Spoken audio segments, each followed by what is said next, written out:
नमो तस् भगवतो अरहतो सम्मा संबुद्धस्स। नमो तस् भगवतो अरहतो सम्मा संबुद्धस्स। नमो तस् भगवतो अरहतो सम्मा संबुद्धस्स। महाकारुणिक तथागत सम्यक संबुद्ध, तथागतांचा सद्धम्म, तथागतांचा पावन पवित्र भिक्खू संघ या तीन रत्नाला प्रथम त्रिवार अभिवादन। ज्यांच्यामुळे आपणा सर्वांना हे तीन रत्न लाभले असे बोधिसत्व डॉक्टर बाबासाहेब आंबेडकर यांच्या समग्र धम्मक्रांतीला शेवटच्या श्वासापर्यंत समर्पण। श्रद्धेय उपासक उपासिका, पालक आणि बालिकांनो, आजच्या या शुभ प्रसंगी आपण एका महत्त्वपूर्ण विषयाच्या संदर्भात जाणून घेऊया। अनेक लोक असा विचार करतात की आपण दान का द्यायचे असते। तथागत सम्यक संबुद्ध म्हणतात की दान हा बोधिसत्वांचा सद्गुण आहे आणि दान हा मनुष्य जीवनाचा सर्वात श्रेष्ठ असा एक सद्गुण आहे। कारण दान दिल्यानंतर मनुष्याच्या चित्तामध्ये एकतर दया उत्पन्न होते, नाहीतर श्रद्धा उत्पन्न होते। आणि दयाळू आणि श्रद्धाळू व्यक्ती हा नेहमी वर्तमानामध्ये सुखपूर्वक जीवन जगतो, मृत्यूक्षणी सजग राहतो आणि मेल्यानंतर सुद्धा तो सुगतीला म्हणजे सुखाच्या गतीला उत्पन्न होतो। तथागत सम्यक संबुद्धाच्या जीवनातला त्या काळात घडलेला एक प्रसंग आपण ऐकूया आणि मग आपल्या लक्षात येईल की दान आपण का दिले पाहिजे। ज्यांना ज्यांना हे कळलं तो व्यक्ती स्वतःहून शोधून जिथे जिथे आपली दया वाढेल अशा प्रकारचं दान देत राहतो, किंवा ज्या ज्या ठिकाणी त्याची श्रद्धा वाढीस लागेल तर त्या त्या ठिकाणी तो दान देत राहतो आणि आपला सद्गुण वाढवून घेतो। असेच एकदा आपले तथागत सम्यक संबुद्ध एका नगरामध्ये उपदेश देण्यासाठी आले होते। लाखो लोक तथागतांचा उपदेश ऐकण्यासाठी आले होते। ज्याप्रमाणे साखरेचे काही दाणे किंवा कुठं एखादा गोडवा पडला तर मुंग्या जशा एका रांगेने येतात, त्यांना निमंत्रण देण्याची गरज पडत नाही, तशाच धर्म अभिलाषी किंवा धर्माची गोडी असलेले सगळे लोक त्या ठिकाणी आले होते। आपले तथागत सम्यक संबुद्ध त्या ठिकाणी सांगतात की दानदाते हे 4 प्रकारचे असतात। एक पहिला प्रकारचा दानदाता असतो की जो स्वतः दान देतो, परंतु तो दुसऱ्यांना, आपल्या ज्ञातिगणाला, नातेवाईकाला, मित्रांना व समाजातील इतरांना तो प्रेरणा देत नाही दान देण्याची। तो केवळ एकटाच दान देतो आणि त्याच्या ह्या दान सद्गुणामुळे, दानाचं फळ प्राप्त झाल्यामुळे तो या जन्मामध्ये धनवान बनतो, सुखी बनतो, मृत्यूक्षणी सजग राहतो आणि जिथं कुठं उत्पन्न होतो अरहंत होण्याच्या अगोदर, तर तो तिथं महाधनवान म्हणून उत्पन्न होतो। कारण एक जमिनीमध्ये जर आपण गव्हाचा दाणा लावला तर गव्हाच्या त्या झाडाला 2, 4, 5 ओंब्या लागतात। एका ओंबीला 20, 25, 30 दाणे लागतात। म्हणजे एका गव्हाच्या बदल्यामध्ये कमीत कमी 100-150 गहू आपल्याला मिळतात। तसं दानाचं पण असं असतं की दान देणं नव्हे, दान पेरणं आहे। ते दिल्यानंतर अनेक पटीने आपल्याला त्याचा लाभ होतो। हे तथागतांनी बोधिचित्तामध्ये जाणलेलं आहे। म्हणून ते म्हणतात की तो व्यक्तिगत दान देतो, त्यामुळे तो जिथं जिथं कुठं उत्पन्न होतो तिथं महाधनवान किंवा धनवान म्हणून उत्पन्न होतो, पण मात्र त्याचे नातेवाईक, त्याचे मित्रपरिवार आणि सगळे निर्धन म्हणून उत्पन्न होतात। कारण की ते त्यांनी प्रेरणा दिलेली नाही आहे, त्यामुळे त्यांनी कर्म केलेलं नाही आहे। दुसऱ्या प्रकारचा दानदाता असा असतो की जो दुसऱ्यांना द्यायला लावतो, मित्रांना सांगतो, नातेवाईकाला सांगतो, परिवारांना सांगतो, सगळ्याला सांगतो की दान द्या, दान द्या। दान देणं खूप चांगलं असतं, पण स्वतः मात्र कधी दान देत नाही। त्यामुळे तो स्वतः हे सद्गुण धारण करत नाही, पण बाकी सगळे त्याचे ऐकून त्याचे नातेवाईक, मित्रपरिवार, सगळे साथी, सगळे लोक दान देणं शिकतात आणि त्यांनी हा सद्गुण धारण केल्यामुळे ते ह्या जीवनामध्ये निर्लोभी बनून, त्यागी बनून, दयाळू बनून, श्रद्धावान बनून जीवन जगतात आणि साहजिकच ते त्यामुळे धनवान होतात आणि मृत्यूच्या नंतर सजग मरण पावतात आणि जिथं कुठं उत्पन्न होतात तिथं ते महाधनवान उत्पन्न होतात. पण मात्र हा एकटा त्यांच्यामध्ये निर्धन म्हणून जन्माला येतो. आपण समाजामध्ये बघत असाल की कुठे कुठे सगळे नातेवाईक श्रीमंत आहेत, पण त्याच्यामध्ये एक्का दुक्काच कोणतरी गरीब आहेत, की बाकीचे तो म्हणतो की अरे सगळे नातेवाईक धनवान आहेत परंतु मात्र हाच एक निर्धन आहे. कुठे कुठे तुम्ही पाहिलं असेल की सगळे नातेवाईक धनवान आहेत, निर्धन आहेत, पण त्याच्यामध्ये एकच कोणतरी धनवान आहे. आपण पाहत असेल समाजामध्ये हे चित्र आपल्याला दिसतं. कारण त्याचं कारणच हे आहे की जो एकटा धनवान आहे बाकी सगळे निर्धन आहेत, तर कारण त्याने एकट्यानं दान दिलं असतं, बाकीच्यांना प्रेरणा दिली नसती. सगळे धनवान आहेत आणि तो एकटाच निर्धन आहे, तर त्यांनी सगळ्यांना प्रेरणा दिली असती पण स्वतः दिलेलं नसतं, म्हणून ह्या त्याचा परिणाम असतो. तिसऱ्या प्रकारचा एक दानदाता असतो म्हणे की तो दान चांगला आहे म्हणतो, दान दिलं बी पाहिजे म्हणतो, पण तो स्वतःही देत नाही आणि दुसऱ्यालाही दान लावत नाही. तो दानाची प्रेरणाही देत नाही, स्वतःही देत नाही. साहजिकच त्यामुळं त्यागाची भावना, श्रद्धेची भावना, दयाळूपणाची भावना, परोपकाराची भावना त्याच्या मनामध्ये निवास करत नाही, वाढीस लागत नाही. म्हणून तो असं संकुचित जीवन जगतो, स्वार्थी जीवन जगतो. आणि स्वार्थी जीवन जगल्यामुळे त्याच्या मनामध्ये फार अशी उदारता नसते. त्याच्या मनामध्ये नेहमी द्वेष, लोभ, राग निवास करतात आणि त्यामुळे तो रोगांचा, आजारांचा शिकार बनतो आणि अल्पायुष्यामध्ये सुद्धा कधी तो मरण पावतो. आणि मरताक्षणी सुद्धा खिन्न असतो की ही गोष्ट मला प्राप्त झाली नाही, ती गोष्ट मला प्राप्त झाली नाही. इतरांच्या ज्या ज्या काही सुखसुविधाच्या गोष्टी होतात त्या मनुष्य जन्मात त्याला न मिळाल्यामुळे तो दुःखी कष्टी व्याकुळ होऊन मरण पावतो आणि त्यामुळे मेल्यानंतर दुर्गतीला जातो. कारण की त्याचं चित्त शेवटचं हे अप्रसन्न होतं, त्यागी नव्हतं, तर ते लोभी होतं, द्वेषी होतं आणि मोही होतं. म्हणून हा तिसऱ्या प्रकारचा. चौथ्या प्रकारचा असा असतो की स्वतःही प्रसन्न होतो, स्वतःही दान देतो, इतरांनाही दान देण्यासाठी तो प्रेरणा देतो आणि सगळे त्याचे ऐकून दान देतात आणि तोही दान देतो. त्यामुळे स्वतःही त्यागी जीवन जगतो, इतरांनाही त्यागी जीवन जगायला लावतो, स्वतःही श्रद्धावान असतो, इतरांनाही श्रद्धावान बनवतो, स्वतःही दयाळू असतो, इतरांना दयाळू बनवतो आणि म्हणून तो या जन्मामध्येच धनवान बनत जातो, निरोगी बनत जातो. आणि त्यामुळं धनवान निरोगी असल्यामुळे हा सगळ्या सुखसुविधाचा त्याने उपभोग घेतलेला असतो आणि त्याग भावना त्याच्या चित्तात असते, परोपकार भावना त्याच्या चित्तामध्ये असते आणि म्हणून मरताक्षणी तो सजग मरण पावतो आणि मेल्यावर सुद्धा चांगल्या ठिकाणी तो उत्पन्न होतो. हा उपदेश तथागताने सम्यक संबुद्धाने दिला. त्या ठिकाणी एका खेड्या गावातला एक व्यक्ती आला होता. त्याने हे प्रवचन ऐकल्याबरोबर त्याच्या मनामध्ये उत्पन्न झालं की मी चौथ्या प्रकारचा बनलं पाहिजे आणि म्हणून तो तथागताच्या जवळ गेला, त्यांच्या पायावर सुचरणावर आपलं डोकं ठेवलं आणि म्हणाले, भगवान माझ्या गावचं निमंत्रण स्वीकारा ना. कारण याच्या मनामध्ये आलं होतं की मी स्वतः दान देतो आणि सगळ्या गाववाल्यांना दान द्यायला होतो, कारण मग मी चौथा प्रकार होईन की मी सुखी होईन आणि सगळ्या गाववाले सुखी होतील. आणि तथागताने त्याचं ते चित्त जाणलं आणि तथागताने त्यांना मौन राहून त्याचं भोजन स्वीकारलं. तो गावात गेला, इकडे निमंत्रण भगवंताने स्वीकारलं, खुशीने गेला आणि गावातल्या सगळ्या लोकांना प्रेरणा देऊ लागला. या या या या या तथागत भिक्खू संघासहित उद्या आपल्याकडे येणार आहेत, तर भोजन दान कोणाकोणाला द्यायचं असं भिक्खू संघाला तर प्रेरणा देऊ लागला. तर जे श्रद्धावान येते ते म्हणाले किती मोठा भिक्खू संघ आहे. आता 1250 भिक्षू त्या काळात भगवंतासोबत होते. मग कोणी म्हणाले की आम्ही 500 भिक्षूंना भोजन देतो, कोणी म्हणे आम्ही 400ला देतो, 200ला देतो, 100 भिक्षूंना भोजन देतो. असे सगळे लोक प्रसन्न चित्ताने त्याचं ते भोजन, त्याचं ते निमंत्रण स्वीकारू लागले आणि पुण्यास तयार होऊ लागले. त्याला भली खुशी वाटू लागली की अरे वा, मी दानी आणि इतरांना बी दानी बनवू लागलो, मी चौथ्या प्रकारचा दानदाता होणार आहे आणि मी खूप सुखी होणार आहे. असं करत करत करत तो त्या गावच्या एका अकिंचन व्यक्तीकडे गेला. अकिंचन म्हणजे एकदम निर्धन, ज्याचं काहीच नाही, शेतीबाडी नाही, काय नाही, लोकांच्या उष्ट्या पाष्ट्यावर जगणारा, ज्याच्या स्वतः मालकीचं घर नाही, असंच कुठंतरी शासकीय जागेमध्ये पाल टाकून राहणारा, झोपडी बनवून राहणारा दुसऱ्यांच्या जागेत, असा निर्धन व्यक्ती, गरीब व्यक्ती त्याच्याकडे गेला आणि म्हणे, अरे भल्या माणसा, आपल्या भगवंत आपल्या गावात येत आहेत, भिक्खू संघ येत आहेत, तर तो भोजन दानासाठी तुला जर तारीख घ्यायची असेल तर तू संघाला एखाद्या कोणा भिक्षूला भोजन देशील का. तर तो म्हणाला, मीच उष्ट्या पाष्ट्यावर जगतो आणि मलाच भोजन मिळत नाही, मी कुठून देऊ. आणि तू भल्या माणसा ही तू गावाल्याला टेन्शनच आणलं म्हणे. द्यायचं होतं तू एकट्याने द्यायचं होतं, सगळ्याला काय म्हणे वही पेन घेऊन फिरू लागला आणि सगळ्या गावाल्याला सांगू लागला, तर हे काही चांगलं नाही म्हणे, तुझं काही बरोबर नाही म्हणे. तर त्याला त्याचा भला रागच आला आणि तो त्याला म्हणाला की अशा प्रकारचं तुझं वागणं काही चांगलं नाही, तू दानाची प्रेरणा इतरांना काही देऊ नको. आणि मग ते बरोबर नाही झालं, दानाची प्रेरणा देऊ नको. आणि मग तो मात्र दानाची प्रेरणा देण्यासाठी फिरूच लागला आणि मग म्हणाला की तू किती जणाला भोजन देतो.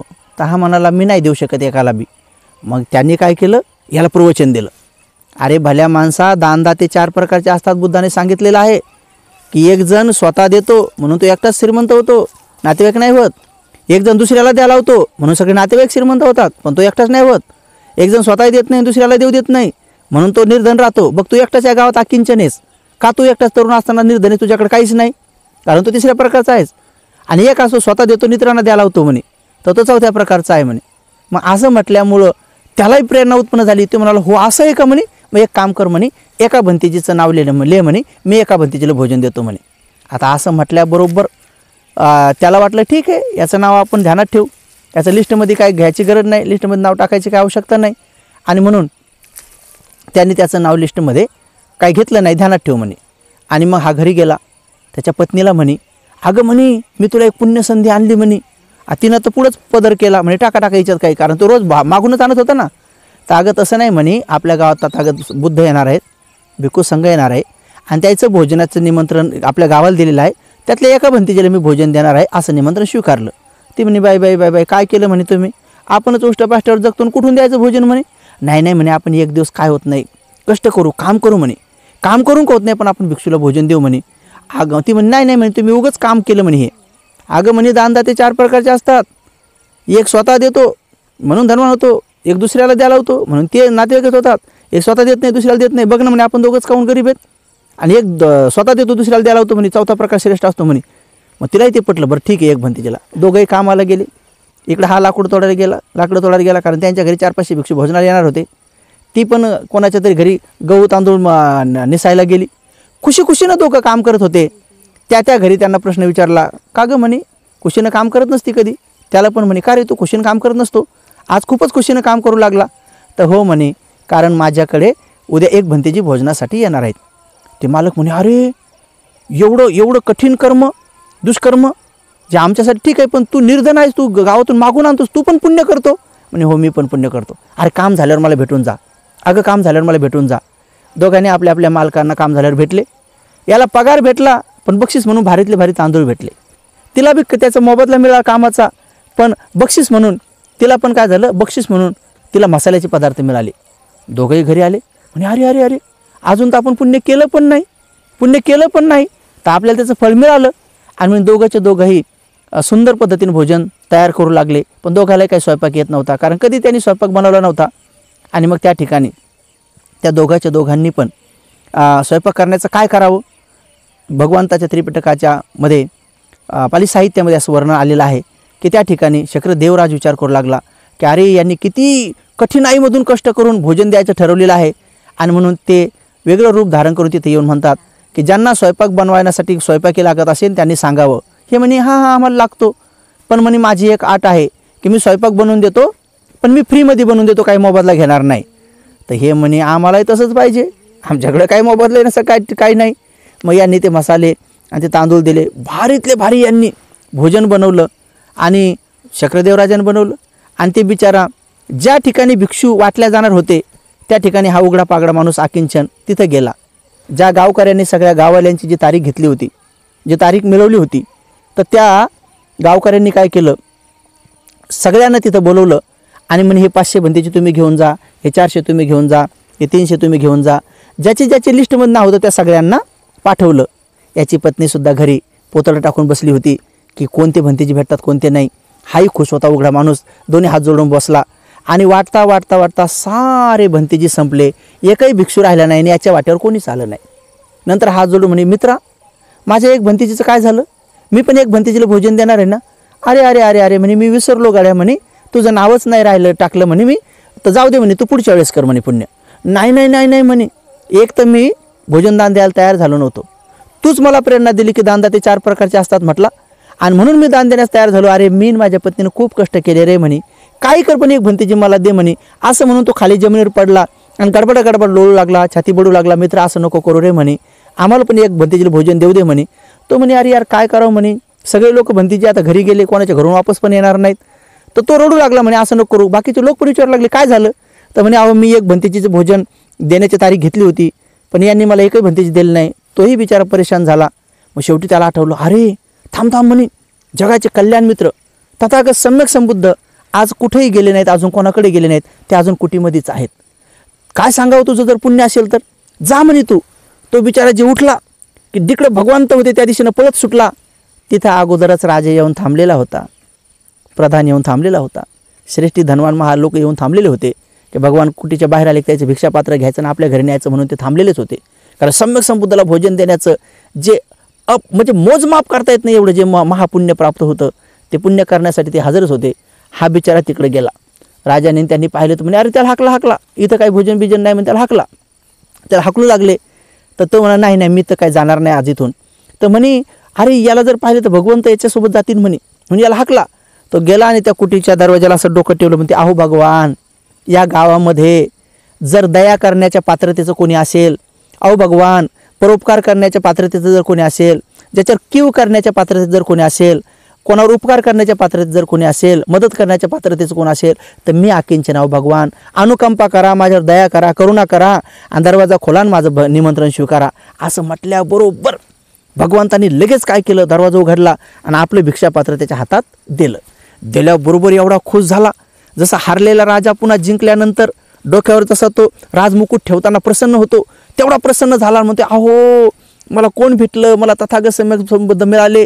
त्याच्या चेहऱ्यावर एवढं तेज, जसं की सूर्याचं सकाळचं तेज जसं पूर्ण पृथ्वीला प्रकाशित करतं, तसं त्याचा चेहरा पूर्ण प्रसन्न झाला, एकदम प्रसन्न झाला आणि खुशीनं तो भगवंताला घेऊन आपल्या घराकडे चालला. आता याचं बिचाऱ्याचं घर असं पालाचं तुटकं फुटकं. सगळे गावचे लोक पाहू लागले का अरे भगवान याच्या पाठीमागे चाललेत. 6 रंग ज्यांच्या डोक्यातून चक्राप्रमाणे निघतो, सगळ्या अंगातून ज्यांच्या 6 रंगाची रश्मी निघते, असे शास्ता भगवंत जात आहेत. जमिनीवर ज्यांच्या रूपाचा प्रकाश पडलेला आहे, अशा भगवंताला पाहून सगळे लोक म्हणतात अरे याचं खूप पुण्य आहे. आणि ते घरी घेऊन जातो. त्याचा घरात दरवाजा छोटा असतो, घरात पोतळं टाकलेलं असतं. भगवान सम्यक संबुद्ध कोणाच्या घरातून असे वाकून जात नाही. त्यांच्या ज्या पारमिता पूर्ण केलेल्या असतात त्या पारमितेचं फळ म्हणून दरवाजा एक तर वर किंवा जमिनीत बुद्धाच्या मापाचा होतो. आज खरंच दरवाजा थोडा वर पण गेला आणि खाली झाला, हे त्यांच्या पुण्य पारमितेचं फळ म्हणून भगवान तिथे जाऊन पोतळ्यावर बसतात. राजा पण मागोमाग जातो. राजा विचार करतो याच्या घरी जर चांगलं भोजन नसेल, तिथून भगवंताला उठून आणतो आणि घरी गेल्यानंतर भगवान बसतात. त्याची पत्नी टोपचं झाकण खोलते. झाकण खोलल्याबरोबर भारीतल्या भारी घरी मिळालेले तांदूळ, भारीतला भारी मसाला आणि शक्रदेवराजाने बनवलेला स्वयंपाक एवढा सुंदर टेस्टी की त्या सुगंध ते वासानच राजा म्हणतो अरे बापरे, अशा प्रकारचं भात चावल तर मी पण नाही खाल्लं कधी. राजा म्हणतो भगवान मला भरपूर कामं आहेत, मी जातो आणि पुन्हा येतो. भगवान मौन धारण करून म्हणतात ठीक आहे, जसं राजाला वाटतं तसं करील राजा, योग्य वाटेल ते. आणि मग नंतर भगवान भोजन आदी करतात. भोजन झाल्यानंतर त्याचं दानानुमोदन करायचं, तर सगळे भिक्षू वेगवेगळ्या घरून पुन्हा भगवंताचे तिथंच येतात. पुन्हा राजा पण लवकर येतो आणि भगवान दानानुमोदन करणार. तर तेवढ्यात राजा उठून म्हणतो ए भल्या माणसा, तू खरंच जिंकला आज, तर तू मला तुझ्या पुण्यात सहभागी करणार. तो म्हणतो मला नाही माहीत पुण्यात कसं सहभागी करणं असते. तर तो भगवंत म्हणतो अहो भगवान, हा राजा म्हणतात की मला त्यांच्या पुण्यात सहभागी करा म्हणून, त्यांना माझ्या पुण्यात. तर भगवान म्हणतात हो ना, होऊ दे ना. एका दिव्याने दुसऱ्या दिवा पेटवला तर प्रकाश कमी थोडी होतो, जास्तच होतो, उजेड जास्तच होतो. तर म्हणून तुझ्या पुण्यात त्याला सहभागी होऊ दे. तर राजा उठला म्हणतो मी असा सहभागी नाही होणार.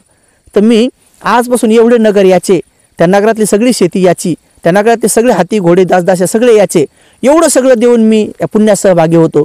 नंतर प्रधान पण उठला, त्यानेही कुठलं तरी आपलं वन देऊ केलं. नंतर श्रेष्ठी उठले, 100 ब्राह्मणही उठले आणि त्यांनी भरपूर देऊ केलं.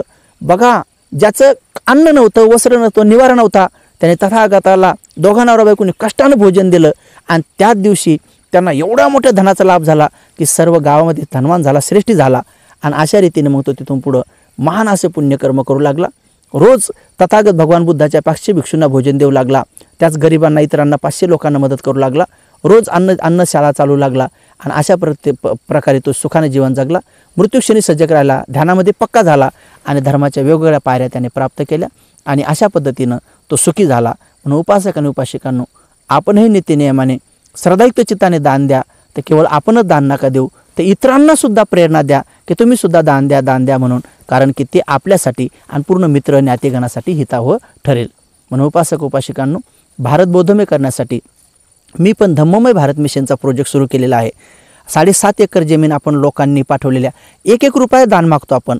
महिन्यामध्ये फक्त आम्हाला 30 रुपये, नाही तर वर्षाला 365 रुपये, एका दिवशी 1 रुपयाप्रमाणे असं दान पाठवा. आपण 2 वर्षा अगोदर आवाहन केलं, लोकांनी भरभरून दान पाठवणं सुरू केलं. आपण 27 लाखाचा एक पगोडा तयार केला औरंगाबादला, त्यावर अर्धा किलो सोन्याची छत्री बसवली. सोन्याच्या डबीमध्ये बोधिवृक्ष ठेवला, 200-250 भिक्षूंना बोलून मोठं संघदान केलं, 7.5 एकर जमीन विकत घेतली. तिथं आपण इंग्लिश मिडियमची शाळा सुरू करून चिवरामध्ये मुलांना प्रशिक्षण देणार आहोत की जे मुलं उद्या बौद्ध धर्माचे प्रचारक आणि आचरक निर्माण होतील. आणि तिथं आपण मेडिटेशन सेंटर, एक चॅरिटी हॉस्पिटल फ्रीमध्ये दवा लोकांना आजारातून नीट करण्यासाठी देणार आहोत. अशा पद्धतीने बौद्ध धर्माचा प्रचार आणि प्रसार आपण करणार आहोत. तर सर्वांनी प्रेरणा उत्पन्न करा आणि या धम्ममय भारत मिशनसोबत रोज 1 रुपया दान व मुठभर धान्य अशा प्रकारे दान देऊन आपण सहभागी व्हा आणि बाबासाहेबाचा संकल्प पूर्ण करा. आपल्या पुण्यपारमिता अर्जित करा आणि विश्वधम्म राज्य करा. भवतु सबमंगलं, भवतु सबमंगलं, भवतु सबमंगलं. सर्वांचे मंगल हो.